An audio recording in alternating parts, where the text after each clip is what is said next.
Hello all, welcome back to the Exposing Grief YouTube channel where we begin to remove that stigma of grief and expose it for what it truly is, which is a healthy and natural way of living and loving. Happy February to you all. It's the month of love.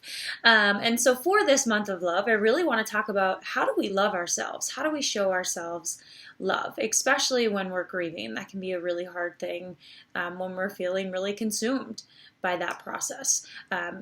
One of the ways in which we can really show ourselves some love is through self-care. Self-care is typically the first thing to go when we're navigating any stressor, and that also includes grieving the loss of a loved one. So I really want to spend today and this month really talking to you about what is self-care, how do we engage in it, and why do we need it at any time, but especially when we're grieving. So let's not waste another minute and let's jump in. So first, let's talk about what self-care is. How do we define it? I have a lot of people that are like, I've heard of the term, but I don't know what it means. And side note, the engagement of self-care is going to look different for everybody, which we'll hit on a little bit later, but I want to talk about just the definition of self-care, what it is. So self-care is going to be anything, any activity, any engagement in something that's going to allow you feeling refueled, refreshed, grounded, calm, right? You're going to feel better leaving out of it than you did coming in. So again, this looks different for everybody, and we'll explore that a little bit later. In talking about what self-care is, I also like to talk about what self-care is not. Self-care is not anything that is going to leave you feeling like, oh, this is something that I have to do. I don't want to. This feels like a chore, right? So now that's not to say any of the activities that leave you feeling that way, we shouldn't just do them. Yes, we still need to do those. We just don't classify them as self-care. So a common example I'll use is exercise. Not all the time, but often leaves people going, ugh, I don't want to do this. This feels like something I just have to check off my to-do list, right? So we don't throw exercise all the way to the wayside. We still do it. We just don't classify it as self-care, right? There's a beautiful quote that I came across in a research article that I read recently that says, if self-care produces reluctance, it is no longer self-care. So something to keep in mind when you're thinking about what does self-care look like to you. If it produces reluctance, it is no longer categorized as self-care. So in addition to talking about this self-care definition, I like to also highlight the different areas of self-care. Now this might be something that's new to you if you have heard of self-care or even if you haven't. So there are 5 areas of self-care, and this little image should pop up. And it should show you should be able to see some of the different areas of self-care. So let's walk through some of them together. If you look in the upper left-hand corner, you'll see physical self-care. So this is going to talk about anything in terms of nutrition, sleep, exercise, all of your foundational needs, right? Am I being fed enough? Am I hydrated enough? Am I breathing? All of those things. So physical self-care addresses that. If we move over to the right, to the upper right-hand corner, you'll see that spiritual self-care. So this is prayer, meditation, your spiritual community. This can be anything that is a higher power than yourself. It doesn't necessarily have to be religious. This finding meaning and purpose at the very end there, this is what I do with my clients. I guide them through finding meaning after having lost a loved one. Oftentimes we lose that and we can lose a sense of purpose. So I work with my clients in that area quite a bit. If we look down in the lower left-hand corner, we'll see that there's a lifestyle area of self-care. This refers to your structure, routine, relaxation, setting goals, fulfilling work. With this too, I also like to clump your professional. So your lifestyle and your professional area of self-care. So that's going to get who you are outside of your work and then who you are in your work, right? And what things can we do in those areas to make sure we're tapping into that self-care. In the middle there, you have the mental or emotional self-care. So this is positive self-talk, your beliefs, your values, your morals. Are you engaging in therapy? All of that kind of stuff. Right here, working through grief, right? That can be a form of self-care for some. And the last one here is people support or your social support, right? So family, friends, social outings, all of that kind of stuff. So when we think about self-care, I always encourage clients, let's talk about these 5 areas and let's see where you fall and how you're doing in them. So later on in this video, we will talk about how do we start assessing where I fall in all these areas and how I'm fulfilling those or not. anytime I talk to clients or anybody about adding something new or trying something different, I always like to talk about, well, what might the benefits be in doing that? Typically, as humans, we're not going to engage in something unless if we find it beneficial, right? So let's talk about what could some of the benefits of engaging in self-care be? Obviously, there's the benefits outside of grief of it can help us sleep, it can help us feel more grounded, it can increase our attention and our awareness. Inside of grief, it can help it feel more manageable. Now, disclaimer, that doesn't mean it's going to take it away. That doesn't mean it's going to remove your grief, anything like that. But it's going to help it feel more manageable. If we can feel grounded and refuel and reset, anytime we're met with a new grief encounter, it can feel a little bit more manageable if we're doing that self-care work a little bit more regularly. And then with that too, it can reduce some of those common symptoms, right? Whether it's the frequent crying or some of the disoriented behaviors. A lot of clients will talk about, like, this is just so bizarre. This is not me. This is not normal. Again, it's not going to take those away, but it's going to help us be able to manage them a little bit more and maybe reduce them a little.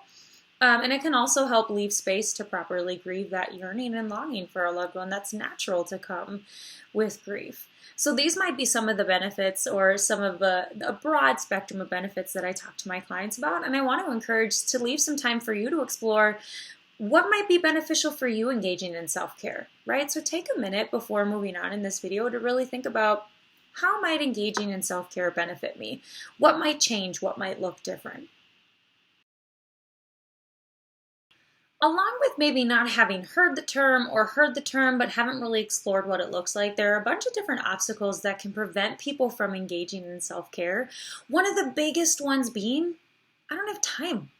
I don't have time to set aside to focus on me and reground myself, right? And this pairs with another common obstacle of the uncertainty around frequency and the duration, right? How often should I be doing this? And for how long? So the beauty about self-care is it doesn't have to be very long, right? I tell clients or just people in my life or work or whatever it might be, if you hear your favorite song on the car ride home, if the weather permits it, roll your windows down, crank that baby up and just jam, right? Take that time to let that song take whatever worries or whatever you might be battling away for that 3-4 minutes, however long the song is, and just really throw yourself into a song. Feel the wind coming through your hair, feel that fresh air. Again, if it's warm enough, we're in Minnesota, so if it's warm enough to have the windows down, do that. But that can be enough to have your self-care for that day. For some people, they might need more or want more, and their schedule may allow for that. If so, fantastic. But it doesn't have to be multiple times a week for hours on end, right? It can be a couple times a week for like 5 minutes at most. That's okay. That's the beauty about it. You get to structure it of what makes sense to you and what fits in your life circumstance. Another obstacle here, which we kind of touched on at the beginning, is I don't know what self-care means or looks like. So you get to alter that to you. Obviously, we talked about as a concept what self-care is, but you get to decide what fills that definition for me, right? So for myself, exercise actually is a form of self-care for me because I really love it. I feel real fueled. It allows me to step away from everything, and I feel so good afterwards. It may look different for you, right? So really exploring what are the activities that fulfill that definition that we talked about at the beginning. And another big one that I'll hear outside of grief is this feeling selfish. And sometimes that can show up in grief as well, but I feel selfish. Like there's so many other things around me and people who need me. How dare me set time aside for myself to focus on me, right? I want to give you a minute to sit there and think about, have you had that thought before? Have you struggled with some of these obstacles? Now, when we're talking about obstacles particular to engaging in self-care while grieving, some of the biggest obstacles I hear about is this lack of energy. I'm just so tired of being tired, right? I'm over it. I can't do it anymore. So for you to ask me to add on another thing, that feels like a lot. Another thing I'll hear is this lack of identity. A lot of people will talk about, I don't know who I am now without this person in my life, right? Especially if the person they lost was in their day-to-day.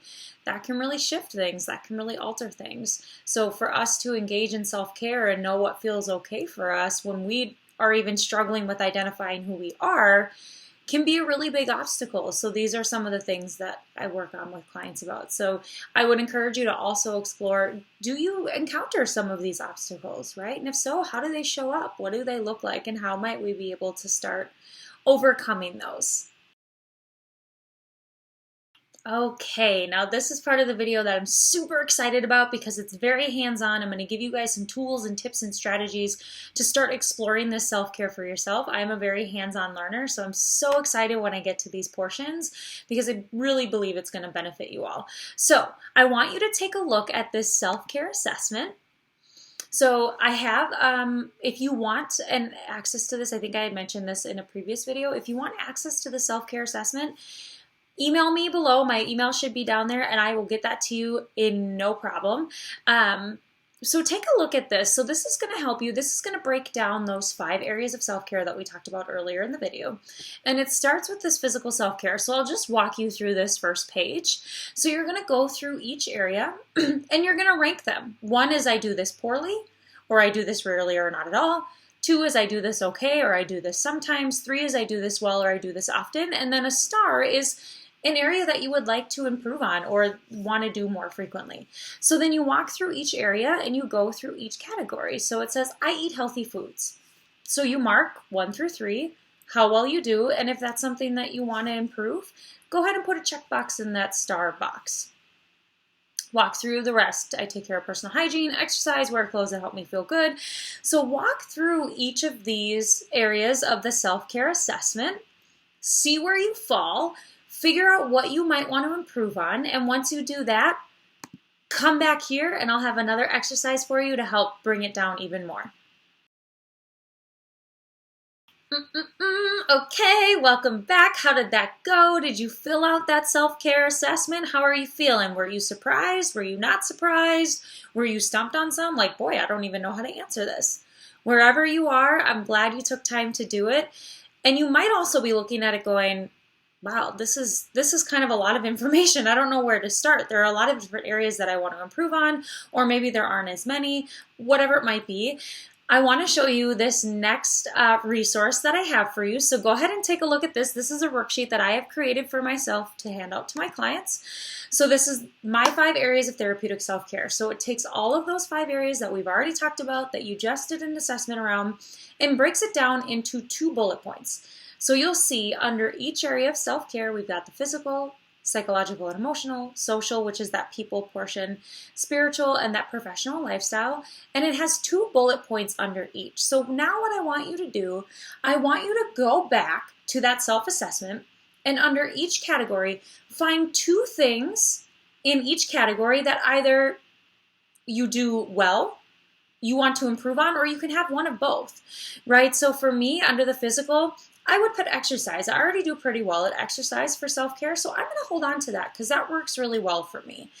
And to add to that, if I wanted to improve something, it might be I want to drink more water, right? I do really well when I'm drinking water while I'm exercising, but outside of that, I can kind of forget through the rest of the day. So I might put that under physical if I want to improve my water intake outside of exercise, right? So I want you to walk through each 5 areas, go back to the assessment, figure out where you want to improve, what you're already doing well on. And like I said, you can put 1 thing you do well on and you want to keep, 1 thing you want to improve, or you can put 2 things that you want to improve. However you want to do this is really yours to help you alter and personalize your self-care plan.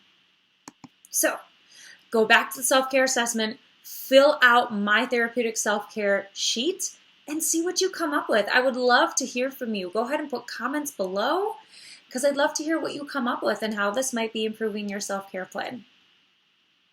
There you have it. Do you feel like you're 1 step closer to loving yourself this month?